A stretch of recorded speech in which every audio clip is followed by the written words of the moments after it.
simple workshop jig for breaking down plywood sheets. Used for the DeWalt battery powered saw, 20 volt, thin plywood with a guide fence.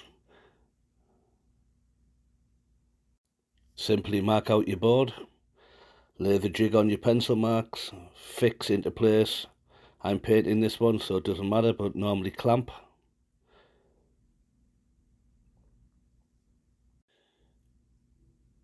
Put your saw into place,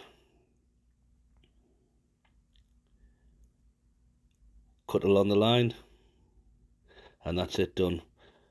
Right, this is Mike out. Thanks for watching. Please like, subscribe, leave a comment.